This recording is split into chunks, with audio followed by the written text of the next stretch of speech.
अस्सलामुअलैकुम, मैं हूं इमरान आज़म और आप देख रहे हैं मेरा यूट्यूब चैनल इमरान आज़म व्यूज़। नाज़रीन, गुज़श्ता 3 से 4 रोज़ के दौरान जो है ज़्यादातर फोकस जो हमारा अपने व्लॉग्स में या पूरे मीडिया का या जो सोशल मीडिया इन्फ्लुएंसर्स हैं उनका आज़ाद कश्मीर की सूरत-ए-हाल पर रहा, जहाँ पे वहाँ एक हुकूक की जो तहरीक थी वो जारी थी और फिर उसको अपने मुंतकी अंजाम तक वो अब पहुँची। लेकिन इस दौरान जो पाकिस्तान की सियासत है जो तवील अरसे से एक तरह के जमूद का शिकार थी, उसमें एक उबाल आया है। और ये उबाल किस हद तक जो है अहम है, क्या ये वक्ती हुआ है जो कुछ हो रहा है या इसके कोई मुमकिन असरात भी होंगे, क्योंकि ये जो इस वक्त सियासत में जो गर्मा गर्मी पाकिस्तान के अंदर हमें नज़र आ रही है वो कोई पीटीआई की वजह से नहीं है। ये जो गर्मा गर्मी है या जो बयानात हैं या जो लफ्सी जंग है जिसमें अब बहुत शिद्दत आ चुकी है और ये काफ़ी आगे बढ़ रही है, ये पीपल्स पार्टी और नून लीग, दो अहम तरीन जमातें हैं जिनके सर पे इस वक्त ये वफाकी हुकूमत खड़ी है, उनके दरमियान है। लेकिन इसमें जो महाज़ आई है वो सिंध और पंजाब के दरमियान है, और सिंध और पंजाब का मतलब ये है कि मरियम नवाज़ और बिलावल भुट्टो के दरमियान अब जो एक बड़ा ही जो है एहतराम का और भाईचारे का रिश्ता था, अब उसमें पहली बड़ी दरार आ चुकी है। और रोज़ाना की बुनियाद पर सिंध से और पंजाब से एक दूसरे पर तगड़े हमले किए जाते हैं। इस हवाले से चीज़ें तेज़ी से डेवलप हो रही हैं, इस सब पर बात करेंगे और आज क्या हम डेवलपमेंट्स हुई वो आपके सामने रखूंगा। लेकिन उससे पहले आपसे गुजारिश कि अगर आप मेरे चैनल पर नए हैं तो इमरान आज़म व्यूज़ को सब्सक्राइब कीजिए, बेल का निशान ज़रूर दबाइए ताकि आपको वीडियोज़ बर वक्त मिलती रहे। तो आपने देखा कि सैलाब के बाद से ही जो है सिंध हुकूमत और पंजाब हुकूमत के दरमियान जो है बयानात का सिलसिला जारी है, और ये शुरू उस वक्त हुआ था जब बिलावल भुट्टो ने कुछ तजावीज़ दी, कुछ मुतालबात की, और उनमें एक बड़ा मुतालबा ये था कि जो सिंध पंजाब हुकूमत है वो जो रिलीफ दे या बहाली का जो काम करे वो BISP के ज़रिए करे, और बेनज़ीर इनकम सपोर्ट प्रोग्राम जो है उसके ज़रिए जो जितनी भी कंपनसेशन है वो लोगों को दी जाए।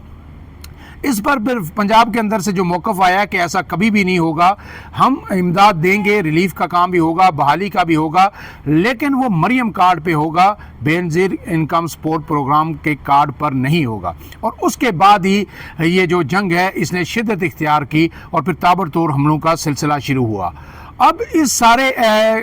इस दौरान जो है आपको पता है कि वज़ीर आज़म ने बैरूनी दौरा किया, अमेरिका भी गए, फिर वहाँ पे वो बरतानिया भी गए, वहाँ पे जो है उनकी नवाज़ शरीफ साहब से भी मुलाकात हुई, और उन्होंने उसमें नवाज़ शरीफ साहब से ये कहा कि मरियम नवाज़ साहिबा को ये कहें कि वो जो है पीपल्स पार्टी के हवाले से जो हल्का हाथ रखे, क्योंकि मरियम नवाज़ साहिबा ने बड़े ही सख्त बयानात दिए थे सिंध के हवाले से और सिंध हुकूमत के हवाले से। तो उस पर ज़रा ये बता रहे हैं कि नवाज़ शरीफ साहब का मौक़िफ़ ये था कि सिंध हुकूमत को भी एहतियात करनी चाहिए ना। सिंध हुकूमत फिर मरियम के नवाज़ के ख़िलाफ़ क्यों बयानात देती है, तो मरियम को बोलना पड़ता है। गोया उन्होंने अपने भाई जो शहबाज शरीफ साहब हैं जो वज़ीर आज़म हैं उनकी जो दिफा नहीं किया, उन्होंने मरियम नवाज़ का दिफा किया। और पीपल्स पार्टी ये कहती आ रही है कि मरियम नवाज़ है बुनियादी तौर पर ये चाहती हैं कि सिंध हुकूमत जो पीपल्स पार्टी है वो वफाकी हुकूमत से अलग हो, और वफाकी हुकूमत से अलग होने का मतलब ये है कि पाकिस्तान जो नून लीग की हुकूमत है वफाक के अंदर वो गिर जाए, और वो जानबूझकर जो है अपने चचा की हुकूमत यहाँ पे गिराना चाहती हैं और उनके अज़ाइम कुछ और हैं। इस पर भी जो है फिर मरियम नवाज़ की तरफ से जो है रद्द अमल आ रहा है, और वो कभी चचा की तारीफ़ करती हैं, कभी नवाज़ शरीफ साहब की तारीफ़ करती हैं। लेकिन आज जो है प्रेस कॉन्फ्रेंस की है उस्मा बहारी साहिबा ने एक मरतबा फिर, और उन्होंने वज़ीर आला सिंध मुराद अली शाह, अहम वज़ीर शर्जील मेमन, उसके बाद जो उनके जो मेयर है वहाँ पे मुर्तज़ा वहाब, और उसके साथ साथ नदीम अफजल चंद जो सेक्रेटरी इत्तलात हैं पाकिस्तान पीपल्स पार्टी के, उन सब को आड़े हाथों लिया। और उन्होंने जो अपनी गुफ्तगू की प्रेस कॉन्फ्रेंस, उन्होंने ये कहा कि डिक्टेशन हम किसी से नहीं लेंगे। जब भी इनको कुछ कहा जाता है, इनको जवाब दिया जाता है, तो ये नारा लगाते हैं, पीपल्स पार्टी पे तंज किया कि मरसूं मरसूं का ये नारा लगा देते हैं कि कुछ नहीं देंगे, हम मर जाएंगे। अब ऐसा नहीं होगा। उन्होंने कहा है कि ये पानी हमारा है और हम अपने पानी के साथ जो कुछ करें। पीपल्स पार्टी या पूरे दुनिया ये जानती है कि दरियाए सिंध पे हक सिंध का है, पंजाब का नहीं है, लेकिन ये कहती हैं कि हम जो करेंगे यहाँ करेंगे, और हम किसी की डिक्टेशन नहीं लेंगे। उन्होंने एक ये भी कहा कि जनाब आप आए, हम मैं चैलेंज कबूल करती हूँ मनाजरे का, शर्जील मेमन का, आप आएँ, हम आपको पंजाब के अंदर 2 साल की कारकर्दगी दिखाते हैं, हम आप सिंध में हमें 17 साल की कारकर्दगी दिखाएं, हम आपको रहीम यार खान भी लेके जाएंगे, मुल्तान भी लेके जाएंगे, लोधरा भी लेके जाएंगे, आप हमें गरीब खुदा बख्श या जो अंदरूनी सिंध है वहाँ पे ले जाके हमें दिखा दें, आप तो हमें वहाँ तक पहुँचा भी नहीं सकते। यानी वो कह रहे हैं कि इंफ्रास्ट्रक्चर ऐसा है वहाँ का अंदरूनी सिंध का कि कोई पहुँच भी नहीं सकता। तो एक मतलब फिर ये हमले जो ताबड़तोड़ हमले जारी हैं। इसके जवाब में जो यूसुफ रज़ा गिलानी के बेटे हैं उन्होंने प्रेस कॉन्फ्रेंस किया। कासम गिलानी ये बहुत ही जो है एक्टिव रहे सारे सैलाब के दौरान। मूसा गिलानी के हमरा उनके तीसरे बेटे अली हैदर गिलानी भी एक्टिव रहे और उन्होंने ये कहा है कि उन्होंने ये शिकवा किया और उन्होंने कहा है कि पंजाब हुकूमत ने अब उनसे यूसुफ रज़ा गिलानी के जो तीनों बेटे हैं उनकी जो सिक्योरिटी है वो वापस ले ली है। ख़ास करके उन्होंने जिक्र किया कि अली हैदर गिलानी जो इससे पहले तालिबान की कैद में भी रहे, उनकी सिक्योरिटी भी वापस ले ली गई है और ये इंतकामी कार्रवाइयाँ हैं। हमारा मौक़िफ़ सिर्फ ये था कि जो लोगों को आप 25,000 देना चाह रहे हैं वो BISP के तहत आपके पास डाटा भी है, वो कार्ड पहले से चल रहे हैं, उसके ज़रिए थे। और ये बात जो बड़ी नागवार गुजरी पंजाब हुकूमत को या मरियम नवाज़ को, और उन्होंने ये इल्ज़ाम आयद किया, उन्होंने कहा कि इस हुकूमत के लिए, नून लीग की हुकूमत के लिए या मरियम नवाज़ साहिबा के लिए जो पंजाब है वो जंग से आगे ख़त्म हो जाता है। यानी जनूबी पंजाब का उन्हें कोई सरोकार नहीं है कि यहाँ पे लोग मर रहे हैं या जी रहे हैं, और उनकी तमाम तवज्जो जो है सेंट्रल पंजाब और लाहौर के लिए है। अब इस सारे निज़ाम के खबरों के दौरान जो है एक आम तरीन डेवलपमेंट हुई है और वो डेवलपमेंट ये है कि जनाब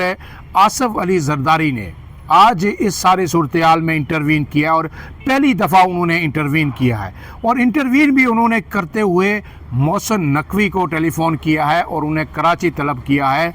इस सारे इशू पर। मोहसिन नकवी आपको पता है कि इस वक्त अगर सियासत के अंदर जो है फील्ड मार्शल या मुक़्तदर कुव्वतों की या इस्टेब्लिशमेंट की वो नाक आँख कान कोई हैं तो वो मोहसिन नकवी हैं। और मोहसिन नकवी को आसफ अली जरदारी ने आज बुलाया है और उनसे जो गुफ्तगू होगी वो इस सारे मंजरनामे का सबसे जो क्लाइमैक्स होगा कि आया ये जो तनाव है ये मज़ीद बढ़ेगा या इसमें कमी होगी। अब इस सारे मुद्दे में जो एक बात चीज़ सामने आ रही थी कि लोग कहते हैं कि शायद ये नूरा कुश्ती है, कई सवाल उठाए गए और बिल्कुल ये दुरुस्त भी था, क्योंकि ऐसे ही होता रहा है, हमेशा नूरा कुश्ती होती है, सख्त बयानात होते हैं, फिर कुछ ले दे करके कुछ चीज़ें मना के पीपल्स पार्टी वापस जो है हमायत का ऐलान भी करती है, सेटल हो जाती हैं चीज़ें। तो लोग कह रहे थे कि पीपल्स पार्टी कुछ चीज़ें मना चाहती है, लेकिन जो ज़राए कह रहे हैं कि ये जो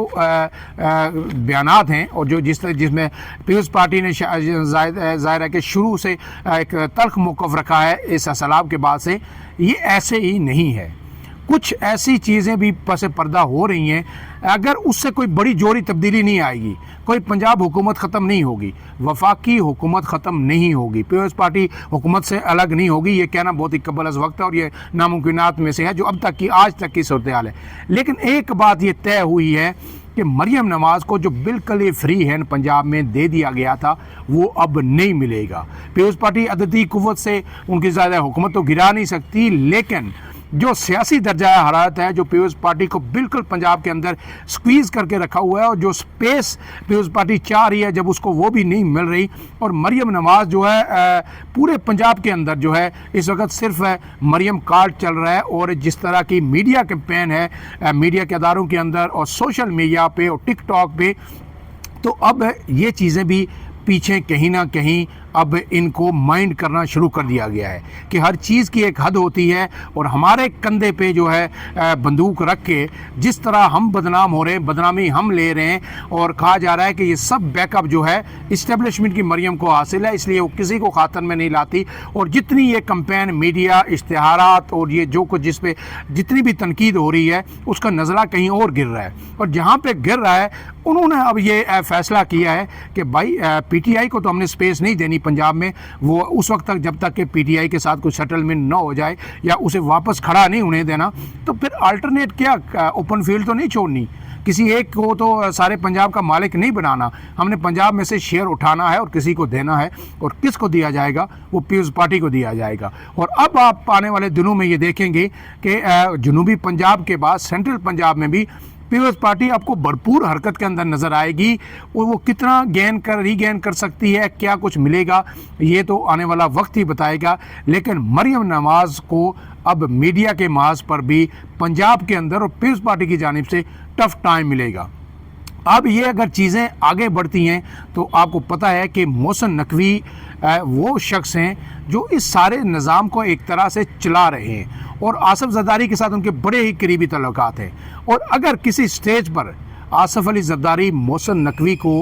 कायल करने में कामयाब हो जाते हैं तो फिर वफाक के अंदर भी पीपल्स पार्टी के लिए शायद चीज़ें ज़्यादा तब्दील हो जाएं और शायद शहबाज शरीफ इस वक्त जिनके आइडियल तल्लुकात हैं इस्टेब्लिशमेंट के साथ और उनसे बेहतर वज़ीर आज़म इस्टेब्लिशमेंट के लिए किसी तौर हो नहीं सकता। बिलावल हो या कोई भी हो, शहबाज शरीफ से बेहतर वज़ीर आज़म इस वक्त इस्टेब्लिशमेंट के लिए नहीं हो सकता। ऐसे में इस्टेब्लिशमेंट कभी भी नहीं चाहेगी कि वफाकी हुकूमत कोई डीरेल हो या उसमें कोई जो है परेशानी का सामना करना पड़े। लेकिन एक बात तय है कि मोहसिन नकवी अगर पीपल्स पार्टी का साथ देते हैं तो फिर पंजाब के अंदर मरियम नवाज़ के लिए मुश्किलात ज़रूर पैदा होंगी, क्योंकि मरियम नवाज़ और नवाज शरीफ साहब अब जो है बिल्कुल अलायन होते जा रहे हैं। और मरियम ने बाबा जी को समझा दिया है कि हमें जो कुछ मिलेगा मुस्तकबिल में वो इसी सूरत में मिलेगा कि हम जो है इस्टेब्लिशमेंट के साथ जुड़े रहें और मुस्तकबिल में शहबाज शरीफ को इस्टेब्लिशमेंट से किसी तरह दूर किया जाए। तो ये सारी एक खिचड़ी अब पंजाब के अंदर पक रही है। इसमें अब देखते हैं कि नून लीग पंजाब के अंदर क्या मौक़िफ़ इख्तियार करती है और पीपल्स पार्टी वापस पंजाब के अंदर क्या रीगेन करती है और उनका सर्वाइवल इस सियासत के अंदर जो कहते हैं कि हम वफाकी जमात हैं वो किस तरह हो पाता है। इस हवाले से आम डेवलपमेंट जारी हैं। जो ही कोई इस हवाले से बड़ी खबर आएगी उस पर भी आपके सामने अपना तज़िया और ख़बर शेयर करेंगे। फ़िलहाल के लिए इतना ही। इमरान आज़म को दीजिए इजाज़त। अल्लाह हाफ़िज़।